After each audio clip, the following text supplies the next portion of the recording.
Orang sampai takut ke dokter karena dari dulu dokter itu identik dengan nyuntik, membedah, jahit luka, bicaranya kaku.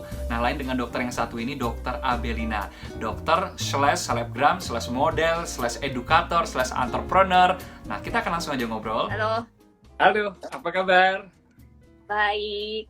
Halo semuanya. Ini nggak apa ya, polosan aja. Oke, thank you so much Dokter Abel for having me.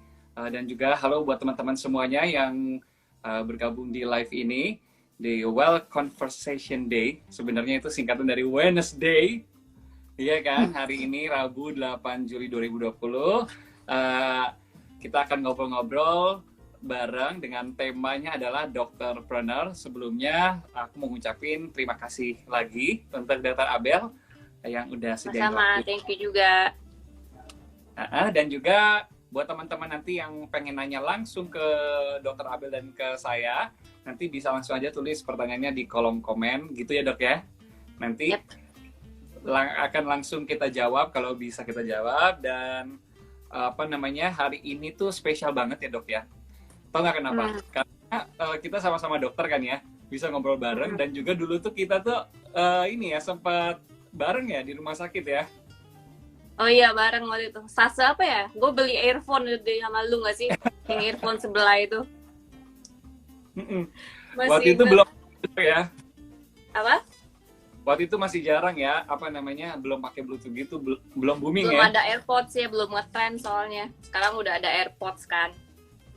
Bener banget. Aduh, aku seneng banget bisa ketemu Dokter Abe lagi. Dan hari ini kita bakal ngobrol-ngobrol, ada seriusnya, ada santainya, yang pasti mudah-mudahan teman-teman pada suka deh, gitu ya dok ya. Sip, semoga ya. Silakan nanya Dok, aja. Tumben gak banyak pertanyaan, biasa udah dihajar aja. kita pemanasan dulu nih dok, dari yang gampang-gampang dulu pertanyaannya. Anyway, hari ini lagi ngapain nih? Lagi di rumah atau di klinik? Gimana nih dok? Oh, hari ini di rumah aja sih. Kan ini kan Rabu kan. Rabu tuh transisi dari hari gua kerja, which is Selasa, sama hari gua kuliah, which is Kamis. Jadi kayak gua sengaja kosongin Rabu. Aduh. Jadi sebenarnya hari ini hari istirahatnya ya. Iya, hari istirahat. Lu Tapi gimana? nggak apa-apa. Aku hari nanti malam bakal shift malam nih.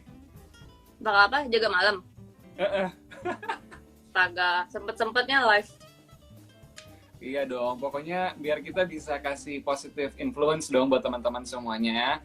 Yang mungkin juga pada mumet, PSBB kan di rumah doang. Kalau kita sih enak ya dok ya, bisa pergi kemana-mana karena profesi kita memang menuntut kita bisa mobile. Tapi kalau Iya. teman-teman aja, nah itu butuh banget nih obrolan-obrolan yang bermanfaat gini dok, biar nggak stres gitu. Iya nggak sih? Banyak Iya, nggak ini teman? pokoknya topiknya emang hari ini apa nih? Mereka mungkin belum pada tahu juga topik hari ini apa sih. Gue juga Topik, belum. ya topiknya hari ini adalah dokterpreneur ya. Jadi di mana narasumbernya memang sengaja khusus dipilih yaitu Dokter Abelina, yang mana nggak cuma dokter nih, tetapi juga melakukan ada hal-hal yang lain. Nanti kita akan kupas lebih jauh lagi ya. Nah tapi sebelumnya Entrepreneur. dan entrepreneur, aku mau nanya lebih lanjut dulu nih dok. Gimana selama pandemi COVID ini, PSBB, job sepi atau malah makin sibuk? Gue apa ya? Ya pastinya lebih sepi sih ya. Tapi kayak nggak gitu beda banget sih. Kayak masih banyak kerjaan juga kayak gitu. Cuma kerjaannya beda aja gitu. Oh jadi jenisnya aja yang berubah ya. Tapi kalau Iya, kesibukan kayaknya tetap aja tetap ya sama padat ya. sih. Sibuk tetap sama, tapi kayak beda aja. Kalau sebelum ini kan sibuknya kayak kuliahnya harus masuk ke kampus banget. Kalau sekarang kan online kayak gitu. Tapi kayak gue isin sama hal-hal lain bisa dikerjain. Endorsean nambah rame sih semenjak COVID ya. Mungkin karena digital world-nya kan makin berguna, makin berimpact ke orang-orang. Jadi makanya kayak di-push ya advertisement and stuff. Jadi kayak endorse, terus kayak job-job iklan juga udah mulai rame lagi sih. Syukur Iya. deh ya. Bisa bekerja lagi, berkarya lagi, bisa produktif lagi gitu ya. Apalagi juga ini juga udah 3 bulan lebih ya kita sama-sama PSBB. Ya mudah-mudahan recovery keadaan aktivitas bisa kembali lagi produktif seperti hari-hari biasa, bahkan lebih lagi. Kalau misalnya selain kesibukan itu, rutinitas di rumah ada yang berubah nggak? Yang sebelumnya nggak dilakukan, tapi gara-gara PSBB ini jadinya dilakukan. Of course lebih hygiene lah ya. Sebenarnya hygiene itu kan udah kewajiban kita ya, walaupun nggak ada COVID juga. Kayak prosedur masuk rumah, cuci tangan, cuci kaki, terus ya gak macam kan udah, walaupun nggak ada COVID juga emang seharusnya segitu. Tapi sekarang ya karena gue lumayan jorok sih orangnya ya.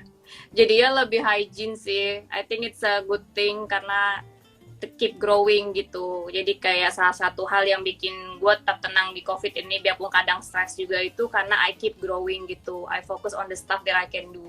Jadi kayak memang sih kayak penghasilan emang pasti turun gitu kan.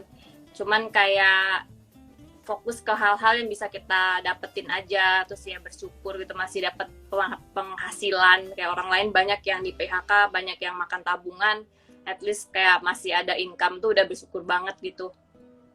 Masih makan duit gaji.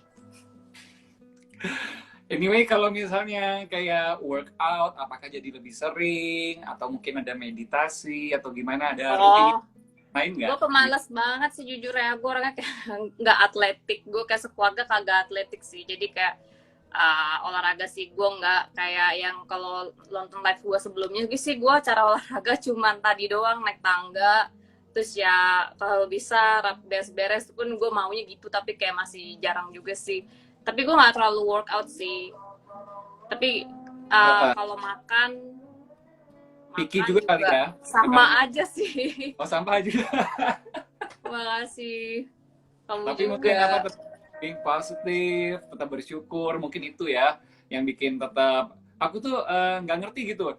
Dokter Abel kan apa namanya, biasanya kalau dokter itu identik dengan nerd, baca buku di perpustakaan, ya nggak sih? Pakai kacamatanya -7. Gua juga, itu Sarah juga dokter juga, banyak dokter cakep. Ini mah udah eranya nggak sih? Kayak harus semuanya. Ini kan era digital, kayak hate it or not, kayak memang kayak orang pada visual, jadi kayak mau apapun kerjaan harus jaga penampilan gak sih kayak sekarang.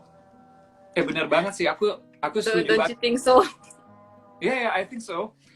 Cuman mungkin belakangan kesini di mungkin 10-20 tahun terakhir itu makin karena makin banyak pekerjaan yang berhubungan dengan audiovisual begitu ya. Tapi mungkin 10-20 tahun terakhir mungkin baru berasa ya sekarang ya dok ya. Penampilan itu penting banget gitu. Iya, apalagi kan sekarang kayak era digital, jadi it's about visual kan. Semua itu yang perseptif bahkan visual. Lihat aja kayak minusnya nambah. Gue aja kayak minus jadi -6 gitu.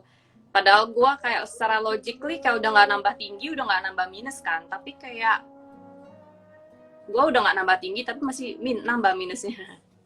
Dia si Okan lagi, halo Kan.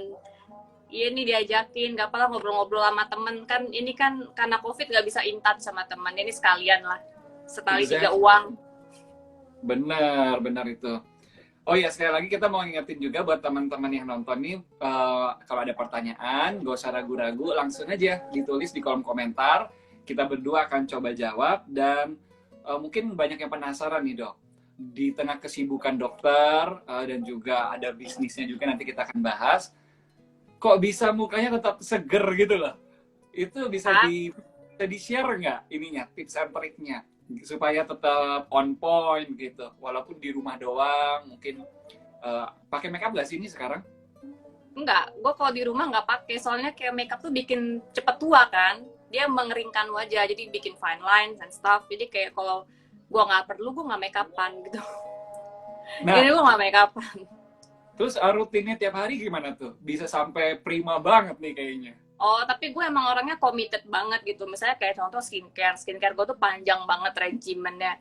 Itu gue masih skincarean, biarpun gue capek apapun. Itu pun kalau misalnya gue mau pingsan banget baru nggak skincarean, kalau misalnya emang nggak sengaja gitu. Kalaupun gue tidur terus kebangun, gue pasti skincarean lagi terus tidur lagi gitu. Tips gue sih pokoknya ya kalau pulang ke rumah ya, yang pertama cuci muka, terus kedua moisturizer, 2 itu wajib sih. Yang lain-lain tuh kan in between kan, kayak serum, gak macam in between. Pokoknya yang paling utama itu ya moisturize. kayak gitu. Sama drink a lot of water. Ya water sih. Nah, aku Terus juga I don't smoke. aku juga Gua sering iya, iya I'm sih. not the healthiest tuh minum air. I'm not the healthiest person around, tapi at least kayak gue nggak minum jarang sih, masih minum tapi jarang. Terus kayak nggak rokok sama sekali. Jadi kayak ya itulah lumayan lumayan nggak kelihatan tua kan. Yes, nggak, bahkan kelihatan lebih muda kali. Lebih Iya muda pada dari, dikirain koas biasanya kalau di rumah sakit. iya kan? Makanya itu apa namanya? Makanya aku tanya karena you look so young dan juga fresh banget gitu, kayak kayak masih remaja lah, Haji. Ya. Tapi kalau misalnya dari pencapaiannya mah udah luar biasa banget, nggak kayak remaja. Nah, dok, tentunya kalau misalnya yang pengen tahu lebih jauh mengenai skincare-nya gitu, bisa dilihat di postingannya Dokter Abel, yang lain udah ada di Instagramnya dok, ya lengkap itu semua kayaknya Oh kelihatan. iya, itu gue bareng itu juga Nesi angkatan lu ya? Benar. Nesi. Oh ya, gue sama Nesi tuh bikin skin wise baru sih. Nah, itu yang mau kita apa bahas juga nih dok. Jadi kan selain dokter berpraktek di klinik, tapi dokter juga punya kreativitas yang lain, yaitu ada bidang usaha yang ditekuni nih dok. Aku bisa Ah. lihat apa nih, ada pertama ada klinik, ada skincare, kemudian ada art, burger, dan juga ada cake. Udah semua Oh, belum itu? cake sama burger tuh satu bisnis partner. Oh, ya Mm-mm. sama-sama Sarah. Iya. Sukses juga. Oh, Halo. ya jawab itu. Iya, cake sama si burger tuh satu orang. Jadi teman my business partner tuh dia Buddhis, terus dia vegetarian kan. Terus dia emang lulusannya itu dia emang chef di Paris ya, Cordon Bleu pokoknya. Jadi kayak dia emang bikin itu yang vegan, by the way, vegan sama vegetarian itu yang is cake three. Kalau yang jatuh cinta itu dia burger, jadi lebih ke savory stuff kayak burger, nasi gitu. Itu ya kan boleh coba sih itu. Kita sih kiblatnya yang paling terbaik saat ini Impossible Meat. Terus kayak gue emang suka makan makanan yang vegan-vegan karena kayak kasihan sama hewan gitu. Jadi makanya bikin usaha. Iya, iya. Apalagi sekarang juga apa namanya, masyarakat makin aware dengan Halo hal, Philip. iya, dengan hal-hal seperti apa, kesejahteraan hewan, animal welfare, dan juga untuk apa yang masuk ke dalam tubuhnya, masyarakat lebih aware. Jadi aku salut banget nih dan suka banget dengan your approach to your life, to your career. Jadi banyak kan kalau di antara kolega kita yang dokter itu fokus tuh udah di klinik aja. Nah, what do you think about that? Do we need ekstra apa ya, tambahan gitu kayak dari bisnis usaha kita apa gimana? What is your view towards our colleague gitu yang ada yang klinik Sebenarnya aja? tergantung passion lu aja apa. Jujur gue itu nggak terlalu suka praktek, makanya gue buka usaha gitu. Gue emang orangnya kreatif, lebih ke otak Jujur kanan, banget nih. lebih suka ngatur gitu dibanding kerja. Makanya gue buka usaha. Kayak gue tuh idenya banyak, tapi kayak kalau buat doing it gue nggak terlalu fond of it gitu. Kalau bisa sih bisa sedikit lah ya. Buktinya gue lulus ya dokter. Kalau nggak gue nggak lulus dong. Ya pastinya At dong. least-nya gue ya jadi dokter bisa-bisa aja sih gitu. Cuman ya my passion tuh lebih ke usaha. Makanya jadi usahanya banyak. Karena itu kayak bukannya karena satu tuh karena backup, gue nggak tahu mana yang bakal jalan. Dan yang kedua karena emang passion gue banyak. Kayak yang gue suka tuh banyak. Kayak gue suka gambar, gue suka animal welfare. Gue juga ini yang baru gue mau rilis Lucid Diamond sih bareng temen gue gitu. Ada usaha Lucid Diamond gitu. Terus ya gitu kayak kombucha kan lagi nggak jalan sekarang gara-gara yang temen gue yang bikin tuh dia stuck di Hong Kong, nggak bisa balik sini. Jadi tutup dulu si kombucha, maka kita bikin yang lain yang bisa dikerjain dari jarak jauh kayak gitu. Makanya usahanya Ya, banyak. ya apa, kalau dalam teori ekonomi itu diversifikasi. Nah, itu dia. Iya, Jadi, diversifikasi itu DS2 gue belajar juga tuh. nah, itu penting banget ya, Dok ya. Apalagi apa namanya? Di situasi yang sekarang, kondisi tidak menentu, hal-hal yang secara konvensional dulu it works, but now it doesn't work. Iya, Bener gak kita sih? harus adaptable gitu. Soalnya ya memang sih katanya yang bikin manusia survive dibanding spesies Homo lainnya. Kan ada Homo erectus, kan Homo sapiens. Itu kemampuan kita buat adapt. Hewan-hewan lain pada punah karena mereka nggak bisa adapt. Manusia itu adaptability-nya itu paling tinggi, makanya dia menguasai bumi ini. Wow. Kind of. Profound banget ya ininya. Your thought Ya gitu deh. Ya, jadi kalau kita mau tetap survive ya kita harus adapt. Mau situasinya kayak apa kita harus beradaptasi kayak gitu. And tapi ini bukan bentuk adaptasi juga. Memang ini adalah your passion gitu ya, Dok ya. Oh iya, tapi ya bentuk adaptasi juga sih. Maksudnya kayak gue dulu kayak sebenarnya gue nggak suka kanji dokter. Kayak gue sempat mau nyerah gitu di tengah-tengah gue koas.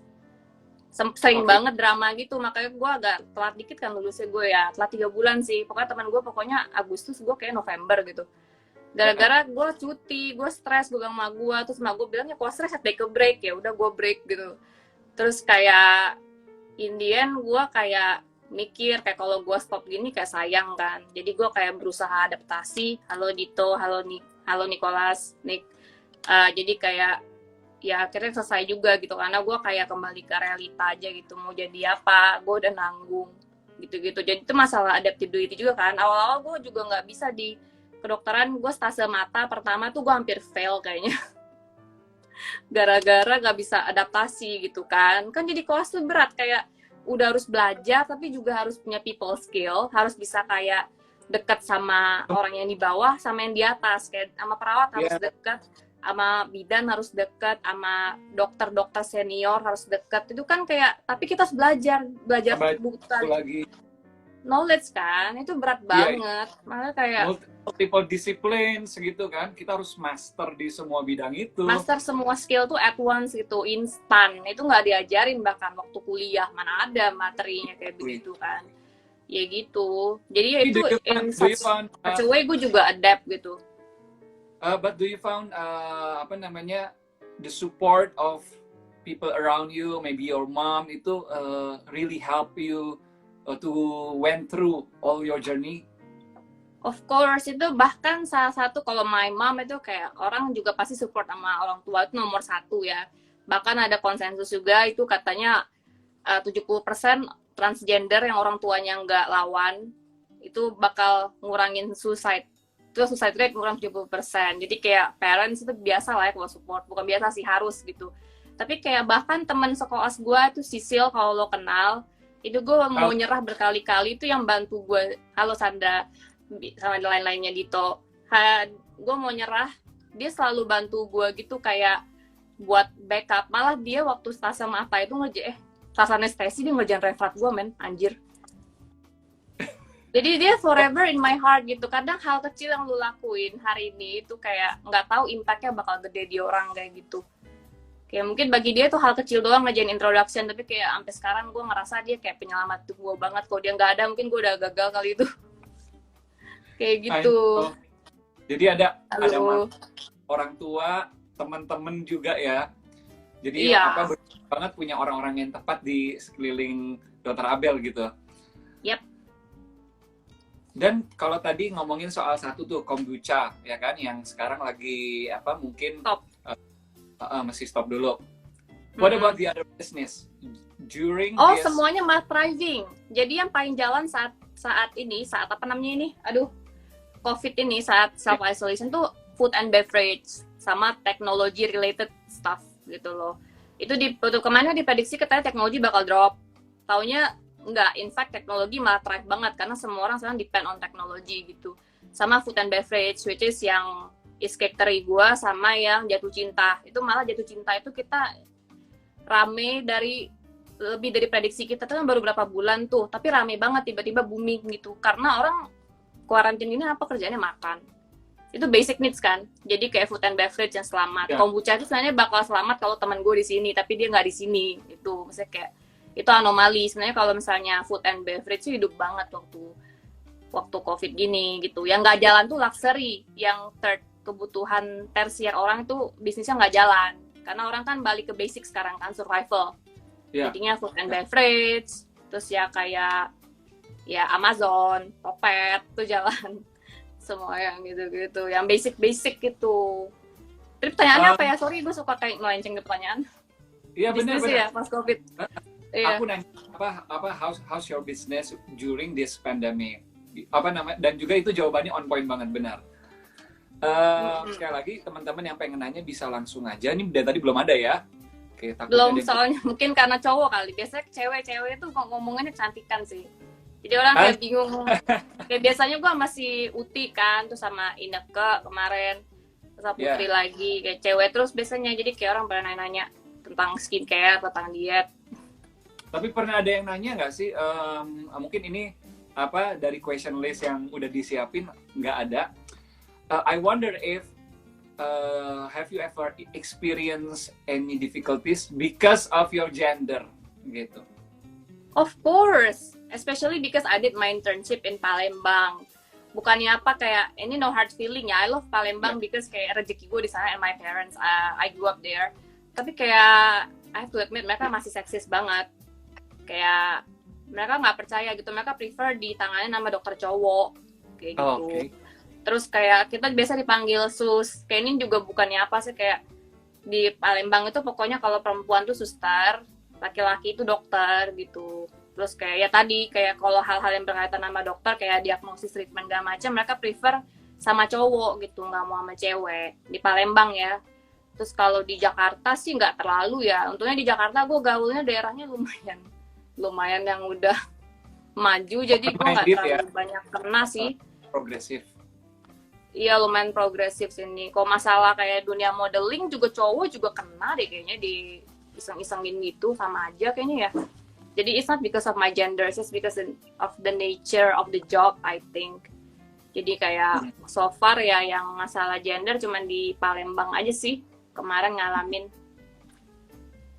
Dan apa kalau dalam dunia bisnis sendiri mungkin apa ada deal-deal yang terhambat gitu? Kalau lebih ke bisnis mungkin F&B-nya atau apanya gitu?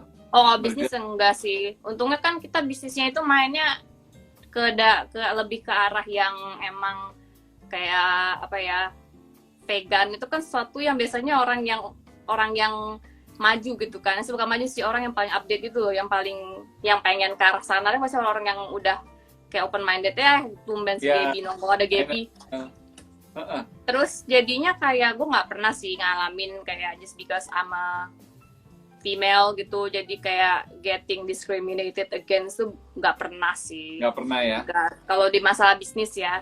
Terus kayak habis gue satu lagi kan juga ada weddingan, terus kayak jewelry gitu juga, itu kan cewek banget. Gimana mau di malah cowok kan yang kalau didiskriminasi kalau misalnya. Iya, malah cowok yang didiskriminasi kalau bisnis kayak gitu.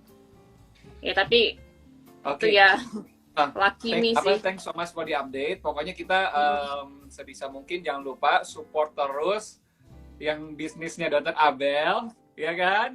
Iya, kita saling support. Iya, yang belum pernah vegan, cobain tuh makanan vegan, burger vegannya bisa dicoba, ya kan? Ya, kita enak kok. Kayak I can say itu, saya kayak gue juga makan gitu. Tuh, ya kan? Apalagi yang lebih baik dari produk yang dimakan sendiri oleh orang founder. Yang jual. Iya, orang yang jual, artinya dia percaya sama brandnya. Nah, itu penting sekali tuh. Kemudian ini Dok, kalau misalnya buat teman-teman di luar sana, baik yang dokter ataupun tidak dokter, ada nggak sih tips and trick dalam berbisnis? Karena aku melihat you're doing business very very good gitu. Kalau waktu berbisnis jangan pakai mindset dokter, soalnya itu beda, maksudnya kayak nggak bisa disamain gitu. Bener nggak bisa disamain. Kebanyakan dokter tuh mindsetnya mindset pekerja kayak gitu loh. Jadi kita harus pisahin dari nature kita sebagai dokter kalau mau berbisnis ya. Kita harus hitung cuan, segala macam hal-hal yang dianggap haram dalam jadi dokter kayak gitu maksudnya. Ya nggak haram juga sih, kita mau makan apa kalau nggak ada penghasilan. Tapi maksudnya kalau dalam berbisnis jangan kebawa nature dokternya gitu. Cuman kerja pasti jalan, nggak. It doesn't work that way gitu. Kita harus punya strategi kalau dalam berbisnis. Strategi dalam semuanya, bisnis strategi, financial strategi, marketing strategi, ya itu dibelajar di S2 kalau mau ambil MBA. Ya itu jangan pakai mindsetnya dokter gitu. Jadi mungkin kalau mau bisnis. ada strategi yang harus dipikirin, nggak cuma satu tingkat berpikirnya, tapi ada bertingkat gitu dok ya? Iya, semua aspek gitu. Kayak financial strategy kita pikir kayak gimana ini bakal bikin profit. Terus kita pikir ini kayak barang ini bakal sell apa enggak. Target marketnya siapa. Jadi kita harus mikir ahead gitu. Barang ini, oke ini barang bagus, tapi orang butuh nggak kayak gitu. Ini ngomongin soal entrepreneur side ya. Kayak gitu. Kita harus bikin produk tuh kalau istilahnya di S2 itu outside in, jangan inside out. Kalau inside out tuh contohnya kayak Nokia. Mereka itu engineer yang bikin. Mereka bikin the best phone, contohnya tuh phone yang bisa bertahan di laut, bertahan api, tapi who needs that gitu, nggak ada yang butuh kan, jadi apa, nggak laku dong. Jadi kita paling penting tuh adalah outside in, jadi kita lihat kebutuhan orang apa dan kita cari solusinya, kayak gitu kalau berbisnis. Well, I like that. Nanti apa namanya kita akan simpulkan lagi dia. Ada si Itu menurut aku penting sekali ya, banyak orang yang bikin kreatif. Oh iya, ini banyak juga nih teman-teman. Produk the best gitu. Oke. Lagi, ya, dok aku mau tanya. Tadi kan mengenal entrepreneur, tentang bisnis. Gimana kalau misalnya dalam berpraktek sebagai dokter, otak ada nggak mempengaruhi praktek dokternya? Ada pastinya, kayak maksudnya kayak gue nggak bisa maksudnya kayak nggak mau munafik lah ya, kayak maksudnya gue itu emang otaknya pebisnis sih, makanya kayak gue lebih prefer bisnis gitu. Tapi maksudnya jangan kayak as long as it's right ya do it gitu. Kayak gue kan dokter estetik gitu, contohnya gitu, ilustrasi misalnya kayak gue mau orang ini minta filler gitu, pengen mancung kayak gitu, ya udah gue kasih itu, gue nggak akan kasih hal-hal yang dia nggak butuh kayak gitu. Jadi in such a way itu kayak memang dia butuh ya gue tarik uang ya, itu emang hak gue karena gue sekolah juga ada modal kayak gitu. Tapi jangan sampai kita nguntungin pasien, dia nggak butuh kita kasih demi uang, itu salah kayak gitu. Jadi ya it's still business. Jadi jangan sampai mau dibodohi juga kayak gitu. Iya benar banget ya. Jadi jangan sampai otak bisnisnya itu mencelakai pasien, merugikan pasien, itu nggak boleh gitu ya. Nah, iya, jangan sampai kayak gitu. Tapi kita jangan sampai terlalu nggak mikir sampai kita nggak dapat income, itu kayak bunuh diri juga kayak gitu. Maksudnya we deserve that gitu. Itu service industry kan. Jadi we deserve what we sell gitu. Saya kayak tuang ya gitu lah intinya. Itu by the way, ditanya tuh COVID-19 tuh nyerang hewan, enggak ya setahu gue. Nah itu bisa nggak tuh dijawab? COVID-19 nyerang hewan atau enggak? Tapi so far sih nggak ada reported case. Tapi katanya awalnya juga dia dari hewan kan, COVID-19 itu kan. Mungkin cuman kayak gini. Menyebabkan batuk pada hewan, kita nggak tahu. Enggak, itu sih so far belum reported. Transmisi dari hewan, iya. Gitu, transmisi ya, kalau misalnya bikin hewan sakit, ini maksudnya pertanyaannya kan, kalau nyerang soalnya, kalau bikin hewan sakit sih so far no reported case, which means kita bilang kayak enggak. Tapi kalau transmission, ya iya kan dia juga awalnya transmittednya kan dicurigai dari bat kan. Kelelawar, ya benar. Ada satu di video di YouTube tuh bagus banget juga, dia main renungkan tuh, bikin orang Indo, dia bilang katanya itu semua disebabkan oleh sesuatu tidak natural, penyakit itu. Contohnya kayak HIV, itu kan dia kalau di monyet nggak apa-apa, tapi karena ada sesuatu yang tidak natural terjadi, jadi kita akan kena penyakit kayak gitu kan. Sama kayak COVID-19, itu kan kayak ada wet market and stuff, itu kayak dimana hewan-hewan itu nggak supposed to meet, tapi mereka ketemu, akhirnya terbentuklah COVID-19 ke manusia kayak gitu. Jadi mereka interaksi antara mereka gitu ya. Kalau mereka di alam masing-masing, itu nggak ada masalah. Tapi karena dikumpulin jadi satu, menciptakan virus yang baru. Nah itu aduh serem banget. Mungkin nggak baru kan, nggak, no one knows kan, masih diperdebatkan, banyak konspirasi kita. Kalau gue sih orangnya nggak akan bilang kayak gue yang paling benar.